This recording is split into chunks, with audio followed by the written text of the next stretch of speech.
Hi, this is Eric Boyce, CEO and Chief Investment Officer for BKA Wealth Consulting, and welcome to Charts of the Week for July 27th of 2020.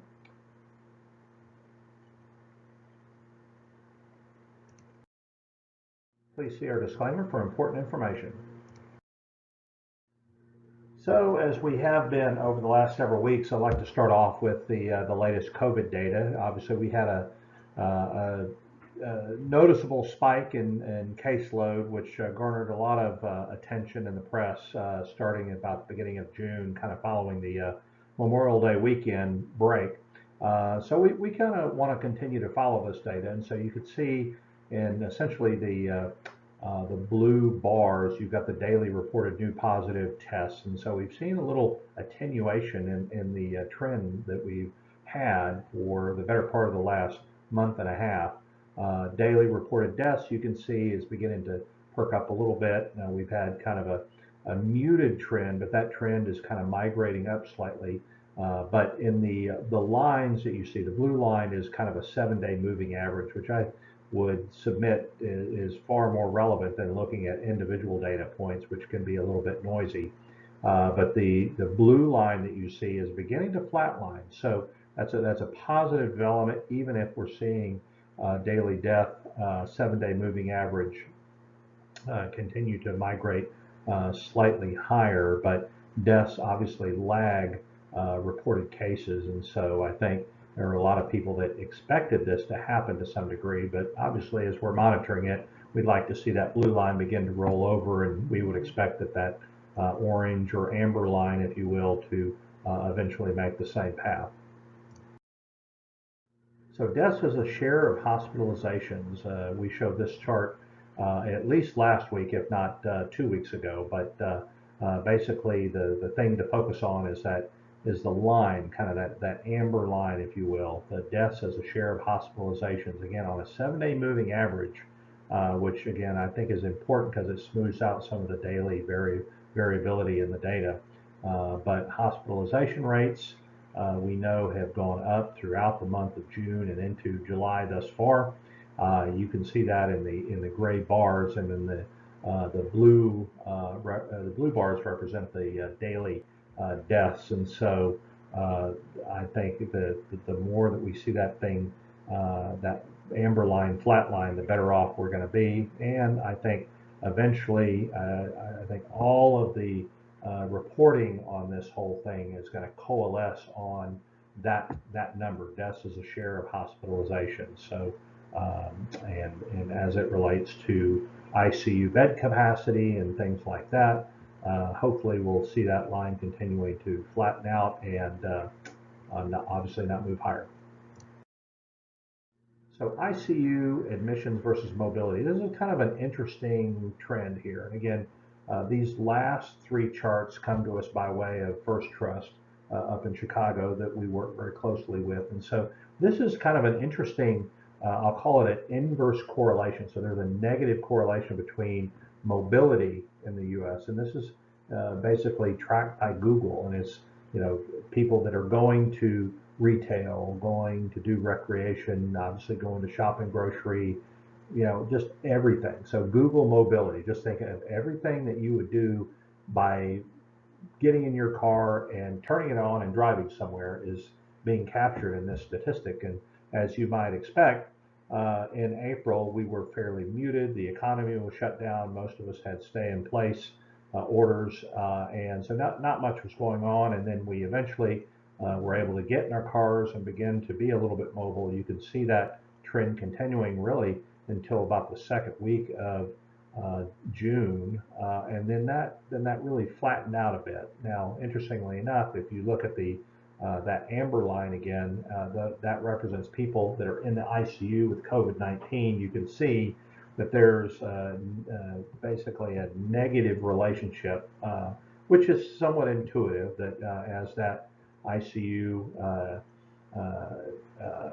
those ICU statistics began to rise, the mobility was fairly low, and then as it kind of rolled over, mobility picked up, and then now we're at a point where we see that mobility is flatline while we've got ICU numbers picking up just a little bit. So again, something else to show you and monitor. So now we're going to get into some of the economic data and show you a few areas that are kind of catching my attention right now. So on the top side, you've got shipments, and these are basically durable goods shipments. June of 2020, obviously we had a fairly strong decline if you look at it from a quarterly basis, and so the index has fallen, shipments have fallen, but they've kind of turned the corner, which is something that we want to see, even with the kind of the adverse data that we're seeing on infection rates and COVID and all the negative publicity that's garnering, and some of the kind of the retrenching, if you will, of the economies around the country, the state economies, I should say. That we were reopening, and now we've kind of backtracked a little bit, but it's good to see that that the shipment orders and freight expenditures perhaps have bottomed. Again, we'll have to continue to monitor this because a short-term uptick does not a trend make. So, and obviously we need to make sure that we avoid some legislative pitfalls and not extending benefits to workers and companies that are really struggling, especially small companies. So again, the small company issues are not really incumbent in this data per se, but nevertheless, in looking at shipments and freight, I think the takeaway here is that it's a modest positive, but let's continue to watch this and verify that a trend potentially is in motion. So again, playing on the last set of data and the charts, what we are seeing is that truckloads are just one segment of the whole freight universe, but that number is picking up. So this is essentially kind of overland truck, full truckload, less than truckload type data that we're seeing here. And so 2020, you can see, that's in kind of that brownish amber line that took the big dip in April when the economy was shut down. And as you can see, where we are relative to 2018, which is a fairly robust year. 2019 wasn't as strong as 2018, but there is some seasonality to this. So not only did we have an uptick from this devastation and the havoc that was wreaked by a manufactured shutdown of at least part of our economy, but you also had some seasonal factors playing into this rise in this number right here. So interestingly enough, that we look at aggregate loadings, and we're essentially where we were at our peak or close to our peak in 2018. So again, there's the devil is in the details, and so there's data behind this. I'm sure it's probably essential products that are on truckload that people are just simply buying more of, and probably less of apparel and things like that. That we know those retail sales are down. So a positive takeaway, net, and we'll continue to follow this. So we're going to chat for a second about banking. And so this represents, on the top end, it's commercial bank lending. And we know that there's been a pullback. And so what we don't want to see in the economy is a contraction in credit. And we want to see that the banking sector, which has been infused with so much liquidity, is willing to lend. And this is a kind of a manifestation of data that we already knew. Essentially that banks are getting a little bit tighter on their credit standards, because banks are having to, after the great financial crisis, that the banks are having to retain some of this paper on their own balance sheets. And so they're in this environment, as you might imagine, where you've got an increase in defaults, an increase in credit risk, and you've got a lot of financial disruption within the borrowers. That the lenders are going to be a little bit more persnickety, and that's in full view here. So we've got lending, which is down a little bit overall. We've got at the bottom is what we call the SLOOS data, or the Senior Loan Officer lending standards. And so, all of, essentially what this number shows, and it's quarterly data that you can see that credit has just gotten tighter across the board. So lending standards on the part of loan officers has gotten a little bit tighter. We're going to talk a little bit about housing, and hope to infuse a little bit of optimism here, because there's a lot of mechanical things going on in the housing market. On the one hand, left-hand side, in this very colorful line, you can see it going down consistently over the last really the last 12 years. But these are 30-year fixed mortgage rates, and we know the Federal Reserve, having taken this unprecedented action to reduce interest rates, that that mortgage rates have followed in suit. And for a while, at the height of the pandemic, there was a little bit of dislocation, but generally speaking, 30-year fixed mortgage rates should track the 10-year U.S. Treasury, which right now is well below 1%. And so, as you can see here, we're seeing kind of a retrenching of 30-year fixed mortgage rates, which does help housing affordability, and so we like that.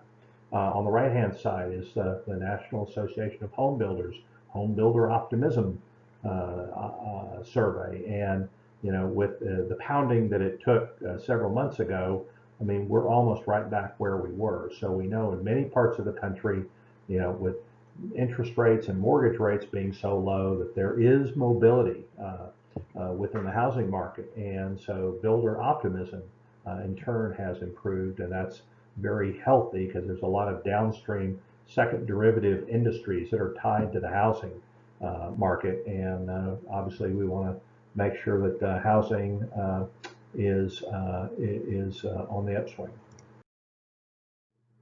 So next chart here, a little bit noise, but just kind of dissecting these two visuals.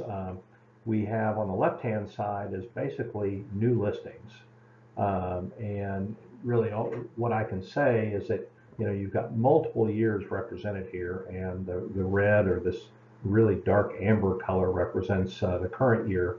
And you can see that listings on, and this is from Redfin too, by the way, so you can see that new listings, which really dropped, have basically recovered almost to where they were. Now, they're not quite there yet, but I think there's a lot of optimism that you could read into this data, and the fact that they have rebounded so well off of that trough in April. Now, on the right-hand side, we have essentially searches for inspection services and appraisal services, and then we map that against real estate listings. And so, as you might expect, those are pretty highly correlated. But again, just want to highlight, that big dip that we saw in April. This is a trend line that goes back at least about 2+ years. So December of 2017.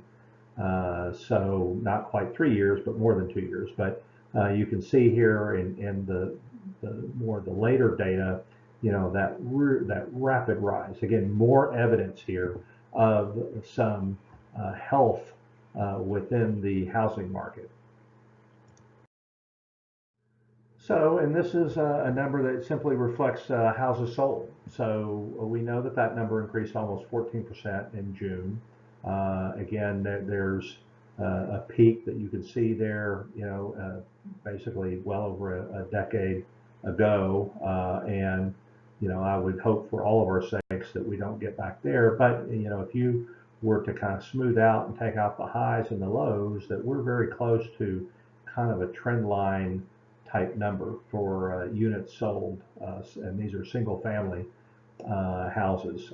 So primary residences, and you could even say rental properties for some part of that cohort. But again, continued health in the housing market. So we're going to spend kind of the last bit of our time talking about the markets, talking about sentiment, and kind of lay the groundwork for where we might go from here. And I think there's a lot of speculation of what's going to happen. I think there's a lot of speculation that probably is founded with regard to increases in volatility as we head towards the election. That's very, very typical. So, on the left-hand side, is data from the American Association of Individual Investors, or AAII, and they have a kind of a bullish bearish sentiment. And I pay less attention to the red and the green up at the top than I would where that number sits at the bottom, because that's basically taking the bull sentiment, which is the green line, and subtracting the red line, and that number is extremely low. So where we are is a fairly bearish stance within the individual investor market right now. Even though we've had a market that hasn't done terribly bad, we know that the market is being driven by technology. There's very, very narrow leadership in the overall market right now, and then that is really almost codified in what you see on the right-hand side, which is investor anxiety, which essentially you've got 84% that say that they are a little bit worried about the market, at least a little bit worried. And then those that are expecting a market drop in the next 3 months, about 68%. Again, this is not a foolproof indicator, if you will, on what the market will do. It's just where investor sentiment is right now. So, we talked about investor sentiment. Now, this is what equities are kind of pricing in. So this is basically a ratio line, if you will, of cyclical companies to defensives. And so when you think of cyclical companies, you think of those companies that are that have exposure to would have positive exposure to a cyclical recovery. Infrastructure firms, people that that would go out, construction that would lay asphalt on new roads and things like that. You have construction is heavily leveraged to cyclicals. Also, a lot of industrial and manufacturing is cyclical in nature. Defensives would be like a Kimberly-Clark, or something that is going to be resistant to down cycles. Everyone's going to need toilet paper. Everyone's going to need paper towels and Kleenex and medicines and staples, things like that. But that ratio right now, interestingly enough, we saw in March when everything cratered, price was very much in free fall there through March 23rd, which is our low, and then picked back up. So, they're pricing in a recovery primarily because of the magnitude of the collapse that we saw. So there was a lot of cyclical exposure that took hold, and now that's kind of peeled back a little bit. So defensives have kind of rolled back in here in the last month. And so again, kind of echoing the investor sentiment that we see out there, we see the market by this measure pricing in continued pause. And so, as you see that toggle between, the cyclicals and defensives, with a kind of a bearish sentiment, that is the mother's milk for volatility. So I just want to caution everybody that what we see here is something that could manifest into increased volatility, notwithstanding the fact that we're also heading into a presidential election. And finally, I want to end on kind of a data point, and this is going to seem Greek to a lot of folks, but I just want to explain this and just give you some perspective. So all of the stuff that I just said over the last 5 minutes about volatility, this is the anchor for what we do in financial planning and managing expected returns for the investment market. And this is simply a histogram, if you will, of the equity markets. And so it's a rolling 10-year basis. So the data point for last year basically goes from 2009 to 2019. And if you look at 140 years going back to 1880, the average return in the market for a rolling 10-year period, and this is any 10-year period, is 9.2%. 1939 had the worst trailing 10-year return. 1959 had the best trailing 10-year return. You can see that 9.2 sits really right in the middle of that annualized return, kind of close to 10%. And what those STDEVs represent are the standard deviations. And all that means is that basically 66% of all the outcomes that we've seen on a trailing 10-year return have been within 4% and 14%. So just think about that. Almost 70% of all outcomes for trailing 10-year returns have been between 4 and 14, with an average of 9.2. So obviously, there's a risk that you have something that falls outside of that, but it's relatively rare. And so what I want to do is just use this to illustrate the fact that there's a very high propensity for long-term trend returns to kind of fall in that upper single-digit range. And so this is a number that we use a lot in our planning, talking about average annual market returns being 8 to 10%. Well, I think that's extremely viable, and the data bears itself out, which we're looking at right now. And the most recent 10-year trailing return is about 13.6, which actually falls in kind of the upper boundary of that 2/3 band. But anyway, so it's just a long-winded way of saying, have faith in the fact that near-term turbulence rarely manifests itself into long-term poor performance. So with that, we will conclude today. We hope that you have enjoyed the charts of the week, and as always, please send us your comments and questions to the information that you see on your screen. We'd be glad to answer in kind, and we hope you have a wonderful week and stay safe.